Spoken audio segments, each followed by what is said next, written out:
Welcome to Views from AmandaLand, news and truths by any joke necessary. And this is our bonus question segment. Every week, I'm going to be putting out into the world a bonus question that you guys can call in and answer. All you got to do is go to viewsfromamandaland.com and click right there on the leave a message button. Okay, so this week's bonus question is based on this video from the legend, the icon, the author, Alice Walker. Let's take a listen.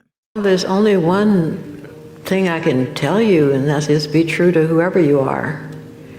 It's up to other people whether they can accept you, and you have to accept that.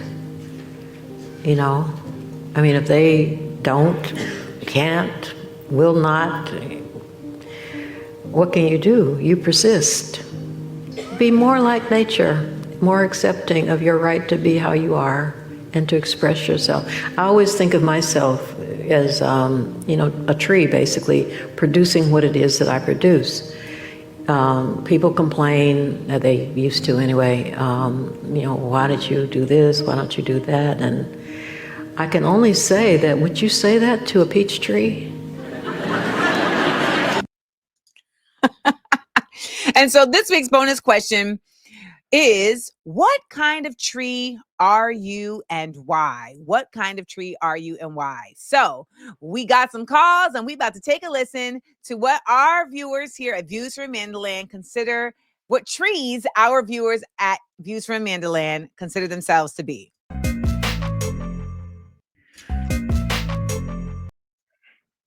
If I were a tree, I would be an ackee tree. Ackee is the legendary national fruit of Jamaica, and it is high in nutritional value. It is also a known deterrent of malaria. And so it is a full protein and it tastes like egg. And the interesting thing about ackee is that you can only eat it once it falls from the tree, the fruit. Once the fruit falls from the tree, you may eat it, and it has to be open on its own. However, if you try to pick the fruit and pry it open, the gases will come out and poison you. Or if you try to eat it before it's ready, before it opens itself, it will kill you. It is a very, very, very volatile poison. I gotta know why she considers herself this tree. And so the reason I say I'm the ackee tree is that I only will bear fruit when I am ready to do so, and not a moment before. And if you try to get it before it's ready, me kill you, just like the ackee fruit, the ackee tree. Bye bye. She said, "Me kill you." That's our real yardie there, boy. Me kill you. Well, ackee and saltfish is something I think a lot of us have heard about, especially if we've been a part of West Indian or Caribbean communities, I should say. And I've never been a fan of ackee, but I really feel like I'm a fan of the ackee tree right now after she has now given it so much life with this. It can be called personification because it is an animate object. Some people think trees are inanimate, but we all know that the limbs be moving, baby. The limbs be moving. Let's take it to another Caribbean person.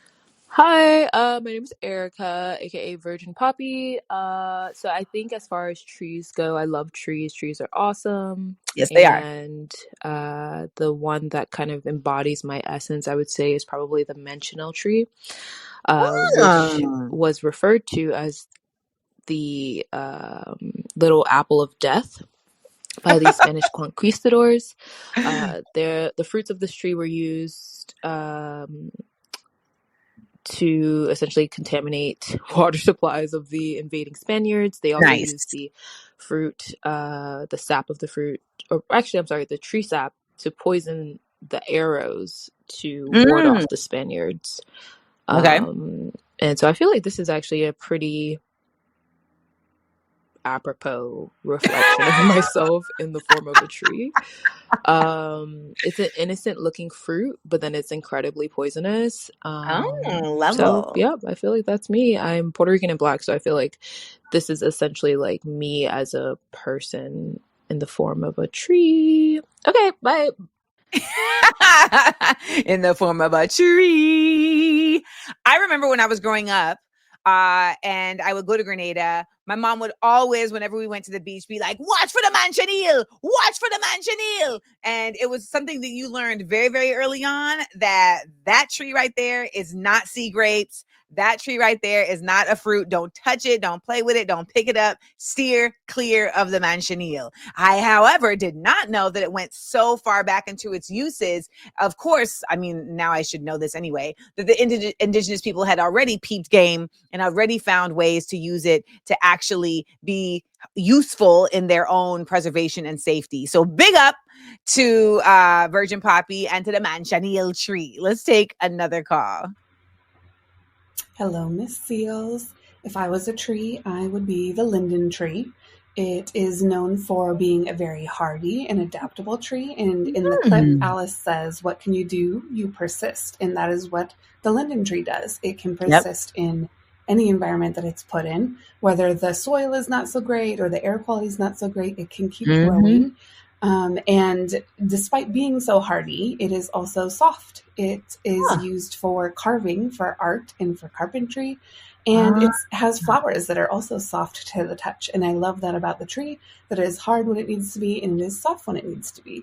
And most of all, I would be this tree because my great-grandfather changed his last name and then passed down that last name to honor this tree. The name he picked is Lindgren, and it means branch of the linden tree.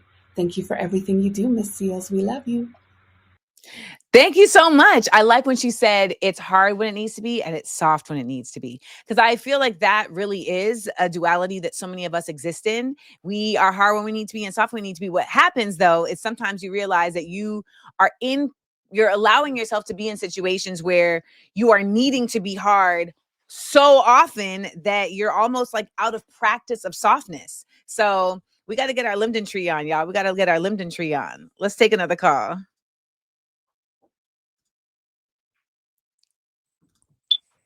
Hi, Amanda. Steven here. First, can I just say I absolutely love you. I've been following you for about 20 years now. Oh, I just wow. love you. But Thank you.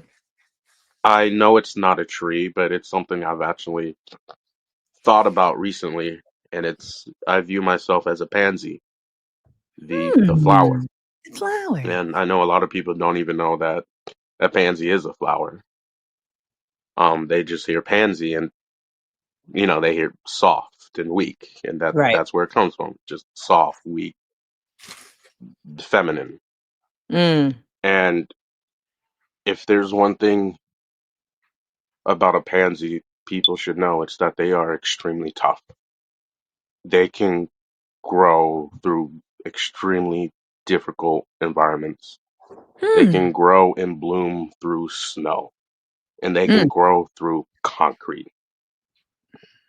And I view myself as that because, if you don't know my story, if you don't know me, your first impression might just be, oh, he's weak.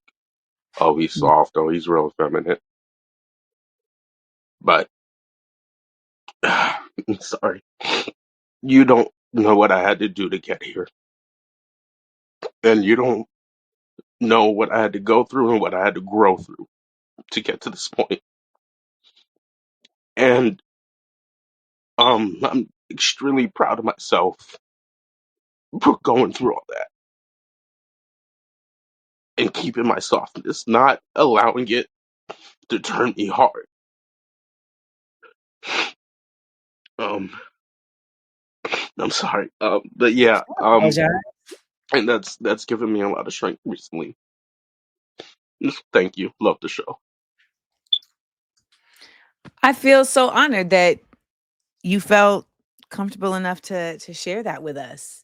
And I think it's so real what he's talking about, that people see you on the outside existing how you exist in the world, but they have no idea how you even got to that place. And oftentimes people don't actually acknowledge that coming to a place of softness can be just as much of representation of going through the flames and, breaking through the obstacles to get to the other side, as seeing someone who is traumatized and hard.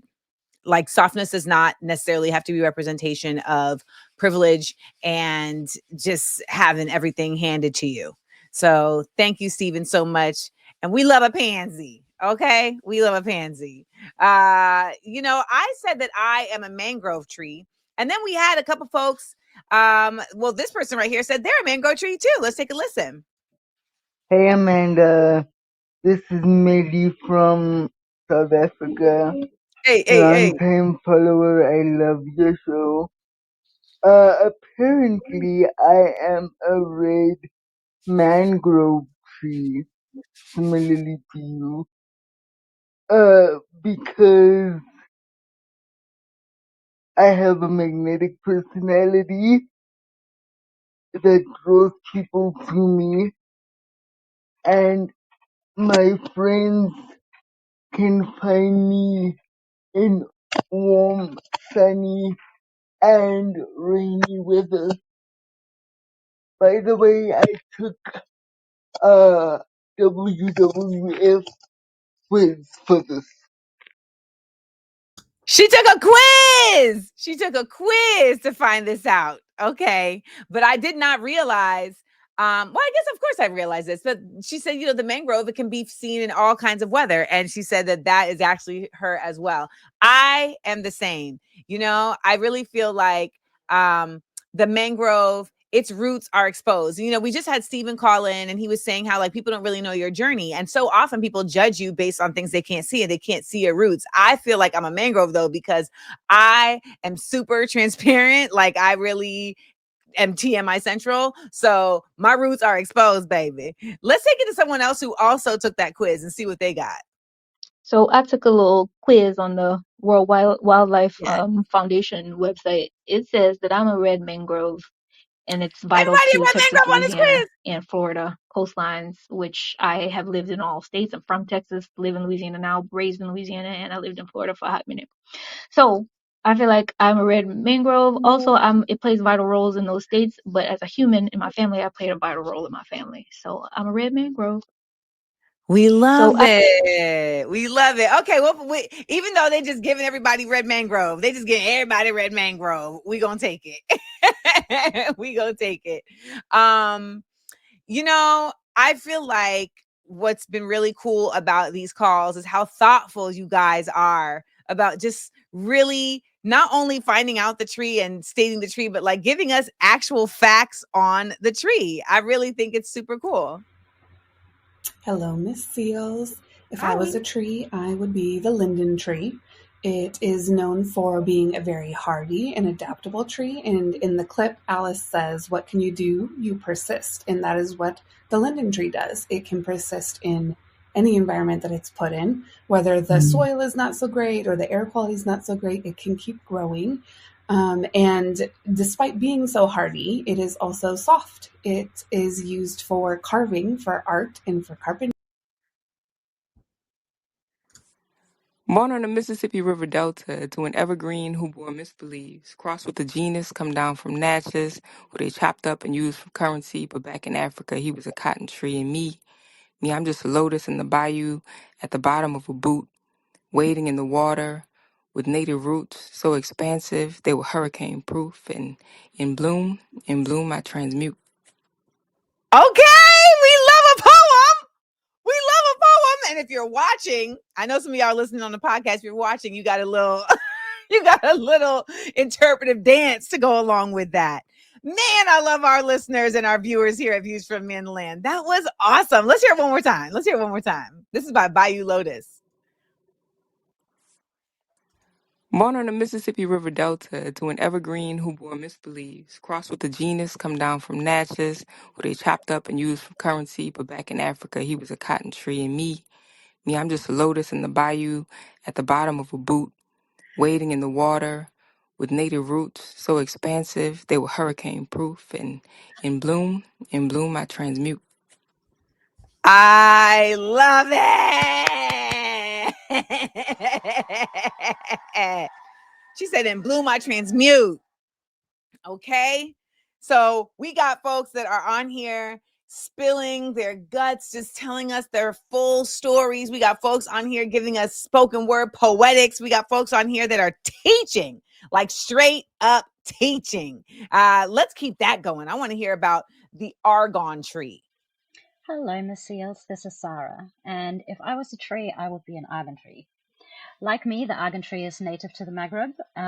It is also endemic, which means it only really grows in Morocco and some small pockets in Algeria, though some folks are trying it. If folks have ever been to Morocco and seen those pictures where there's like 20 or 30 goats sitting all up in a tree in the middle of nowhere, that's the tree I'm talking about. And that's also the first reason why I am an Argan tree, because as much as I love the ocean, goats and camels are my people. And yeah, that's reason number one. Reason number two is because Argan trees are also...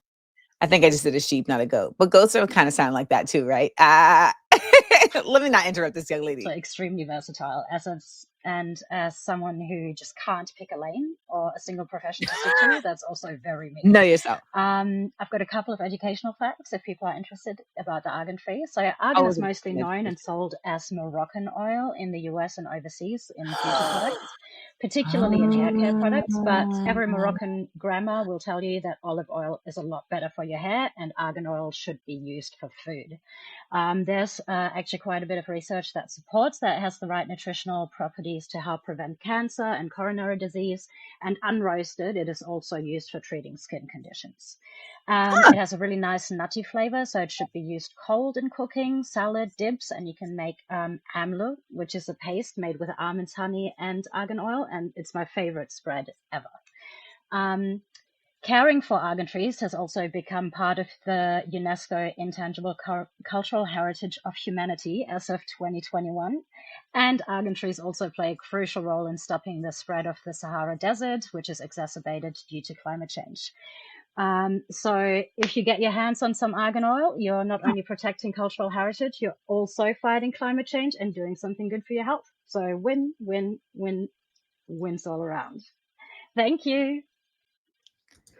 Win, win, win, wins all around. I mean, I guess it makes sense that the Sahara, I don't know why I didn't realize this, but like a desert will spread just like a river will flood. I mean, that's just kind of obvious. And so it makes sense that that would be the case in climate change, that the Sahara Desert could expand its borders and create more desert, more starkness.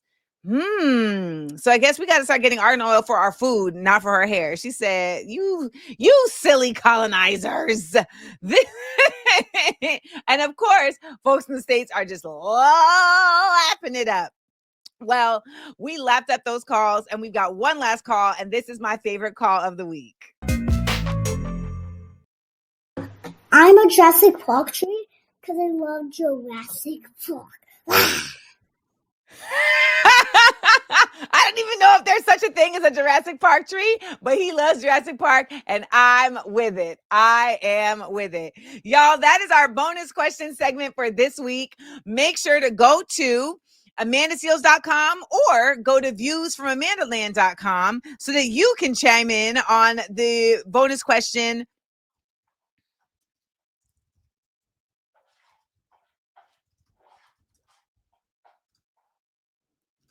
Make sure to go to viewsfromamandaland.com so that you can chime in on the bonus question for next week. When you see what it is and it hits you, make sure you tap that button and leave a message. You know how to do it. Watch Views from Amandaland Monday through Wednesday live at 10 a.m. Eastern on YouTube, Amanda Seals TV. Make sure you subscribe. Set your alarm. And you know what? If you can't make the show, at least make the replay and let them ads play, because that's how YouTube pays. All right. Peace, y'all.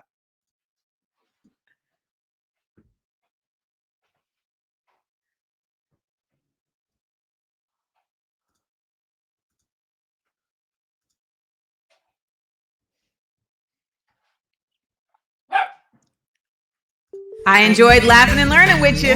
Please. Topical and atypical. Unfiltered and independent. 100% authentic and